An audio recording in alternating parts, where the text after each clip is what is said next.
Et salut l'équipe, c'est Samy pour un Fresh Esports News, j'espère que vous allez bien. Moi j'ai la pêche et aujourd'hui on va parler des Lakers.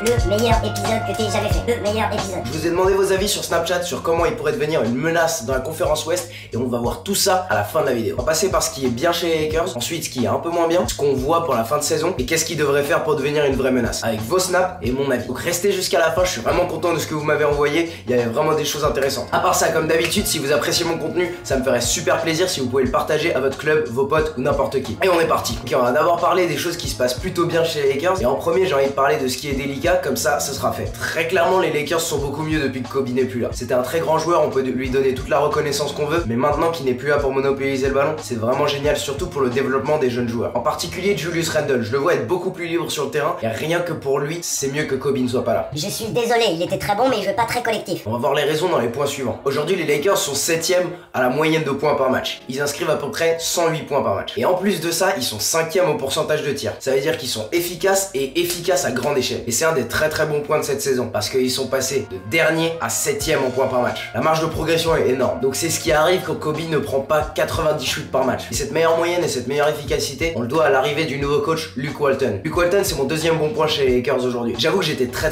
sceptique à son arrivée aux Lakers. Dans ma tête, Luke Walton, c'était juste le produit de Golden State et il ne serait pas aussi efficace avec des joueurs moins talentueux. Donc j'ai été sceptique et il me montre clairement que je n'avais pas raison. On voit que le coaching de Luke Walton fait une vraie différence chez les Lakers. On voit un style un peu similaire à Golden State offensivement. Le ballon bouge beaucoup, il y a des écrans qui sont faits par tout le monde, pas seulement les pivots, et les joueurs prennent vraiment du plaisir à jouer pour ce coach. Et ce que j'aime chez Luke Walton, c'est ses décisions au niveau du temps de jeu, et c'est mon prochain point. En intersaison, les Lakers ont amené beaucoup de vétérans, et l'agrémentation de leur temps de jeu est très intéressante de la part de Luke Walton. Ils ont Lou Williams qui est presque leur meilleur joueur, qui marque le plus de points par match, mais il est quand même remplaçant. Et ça apporte un certain dynamisme au second quart-temps, à la fin du premier quart-temps, quand certaines équipes ont du mal à marquer des points. Et ça permet une bonne transition entre les jeunes joueurs inexpérimentés et le coach qui essaye d'amener sa stratégie sur le terrain. J'aime bien la présence de Luol Deng juste pour le développement de leur nouveau joueur Brandon Ingram. Tant que Brandon Ingram est jeune, Luol Deng pourra permettre de limiter son temps de jeu et ce sera assez intéressant de voir sur le long terme quand Brandon Ingram prend de plus en plus de temps de jeu. Et je pense que les Lakers ressembleraient beaucoup aux Timberwolves de Minnesota s'ils n'avaient pas ces joueurs. Ce serait une équipe avec beaucoup de talent et beaucoup de potentiel, mais il manquerait une transition entre les joueurs et le coach. Donc pour le rôle que les vétérans jouent, je trouve ça très bien. Mais j'ai toujours pas parlé de certains vétérans et c'est ce qui m'amène à ce qui se passe un peu moins bien chez les Lakers. Donc qu'est-ce qui se passe moins bien chez les Lakers? Timofey Mozgov, 9 points par match, 4,5 rebonds par match et un demi-contre par match. 64 millions de dollars sur 4 ans. Je sais que les Lakers sont bons offensivement, donc les 9 points par match, ça ne nous dérange pas. Mais pour 64 millions de dollars, 4 rebonds et demi et un demi-bloc pour un pivot, c'est inacceptable. Luol Deng, 6,5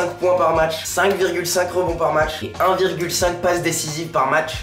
72 millions sur 4 ans.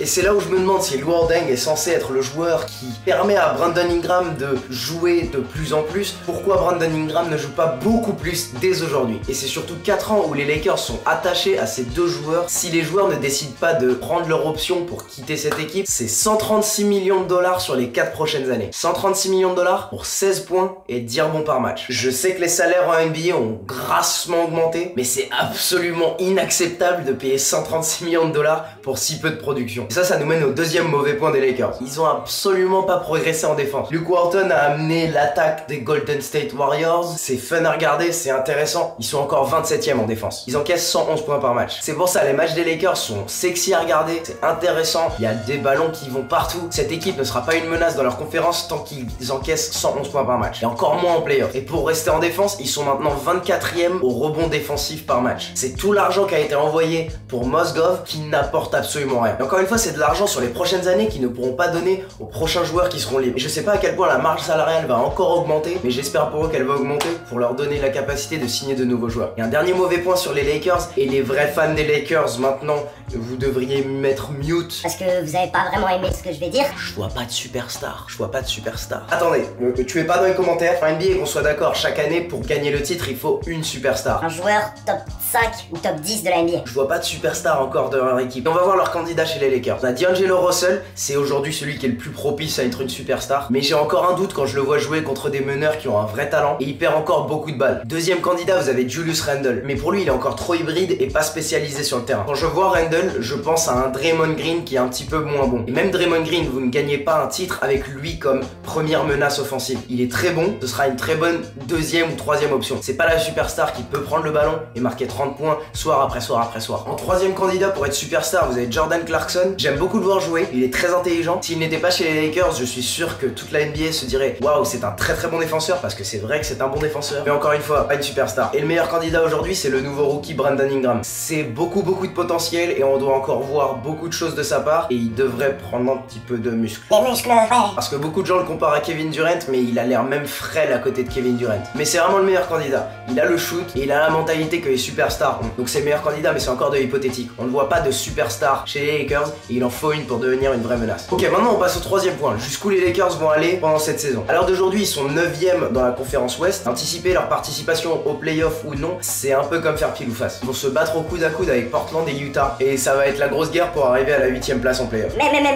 Si les Lakers arrivent en playoff cette année, ça veut dire que Luke Walton aura très bien corrigé les problèmes qu'ils ont en défense. Luke Walton n'a pas besoin d'une défense dans le top 10 de la NBA. Mais s'il apporte sa défense à peu près au milieu de la ligue, il a clairement la capacité de passer en playoff. Personnellement, je pense que les Lakers vont arriver en playoff en 8ème position, se faire sortir au premier tour. Parce que dans la bagarre contre Utah et Portland, on sait ce que Utah va avoir. Ils sont au meilleur de leur potentiel et ils n'iront pas plus haut. On sait ce que vaut Utah. Et Portland, ça dépend de si Damian Lillard décide si oui ou non il veut aller en playoff. J'aime pas vraiment les équipes qui sont construites comme Portland parce qu'elles résident à 2000% que sur les épaules d'un joueur. Dans ce cas-là, Damian Lillard. Et dans ce cas-là, si Luke Walton réussit à prendre les Lakers de l'an dernier qui ont gagné à peu près 20 victoires, je crois bien, et qui a réussi à les mettre en playoff cette année, il mérite clairement le trophée de coach de l'année. Je sais pas ce que vous en pensez. Dites-moi dans les commentaires qui vous pensez mérite le plus le trophée de coach de l'année cette année. J'aime bien Luke Walton, j'aime bien Doc Rivers pour l'instant. Donc on va finir par qu'est-ce que les Lakers doivent faire pour vraiment devenir une menace pour le titre NBA. Et vous avez été super chaud à me répondre, je vais vous mettre les réponses dès maintenant. Pour que les Lakers redeviennent une équipe agressive, il leur faudrait au moins une star, genre DeMarcus Cousins, pourquoi pas, pour rivaliser avec les stars présentes à l'ouest. Je pense que les Lakers devraient enlever le violet sur leur maillot. Je pense aussi que les Lakers devraient prendre la Frenchy Sport comme coach. Je sais pas à propos de changer les couleurs du maillot, mais Pour coacher l'équipe, je suis grave chaud.